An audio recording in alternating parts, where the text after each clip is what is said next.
15's team has extended a begging bowl to the public as it seeks funds to compete in a crucial match that will determine its participation in the 2023 World Cup. The plea was shared on the Kenya Rugby Union's social media pages, and the message informed the fans that the team is on the verge of making history but lacked the funds to prepare and compete in the games. If we could just have the tweet up. I don't know. Kwach, when you saw this, what was your reaction? The first thing is always, I think we need to put enough importance to alternative sources of employment when we are promised 1 million jobs a year and then they're not coming. When people try to find these alternative means, let's be able to support them. It's not just the rugby team that has come out recently to come and beg for funds. I remember the volleyball team, Malkia volleyball team. They have also been asking for the government to come in and support them to be able to participate in, their international tour. So I just hope that this happens. We also know that our rugby team is one of the best performers, apart from athletics, that our rugby team is one of the best. They are saying that they are on the verge of making history. So I just hope that while we are discussing, at least the Camarine Stadium that was supposed to be ready in 6 months, we know it wasn't.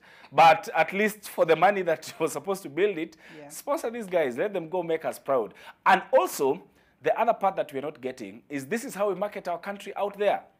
A lot of guys know the Kenyan national anthem because of our athletes. Magical Kenya, this is where you jump in. You say, because if they win, our flag will be out there. That's true. The names will be out there. Our country will be on the lips of people out there. Our players, Akina Humphrey Ayange, the old ones, Akina Collins Injera, Akina Biko Adema, Akina Lavina Sego, all of them are in the mouths of people out there. And every time people mention them, they mention them alongside our country. So I just hope that something gets done about it.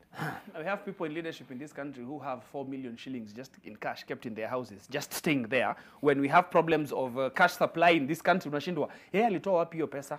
Na yeye analipwa na ile serikali ambayo haina pesa, ambayo inafaa kutulipa. Serikali inapoteza 2 billion na dema gani? And then number 2, this almost felt like ushaona ule waiter mbigi sana, mkubwa amekukaribia. Unangojea aongee, unasikia sasa.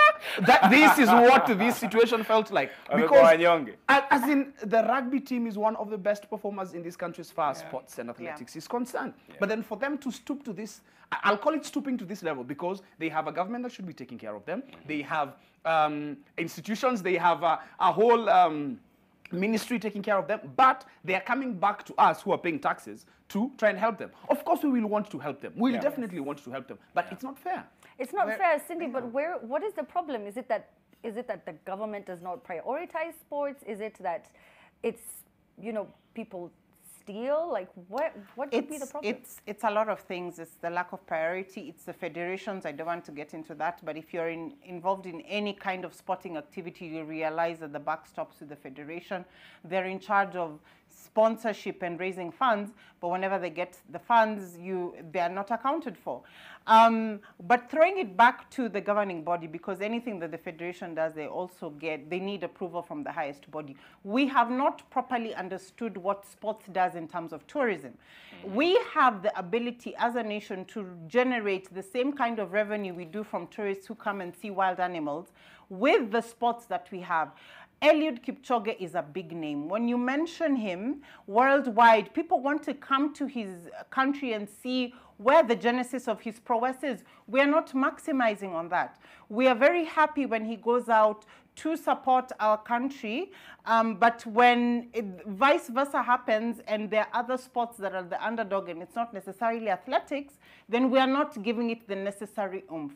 There are so many athletes, let me tell you. Even Bernard Gisheru, I forget his name, please correct me on the tweets, but he was a boxer who raised funds to go and defend our country across the seas. He lost, and he still had to raise money to come back. And he did it for the love and pride. It is something that we need to tap into, because right now I feel we need more unity than politics and this whole coalition. Angelipa tax on the winnings. That is also, that's true. What do you think, though? Please do let us know at the Trend Live. The hashtag is TT.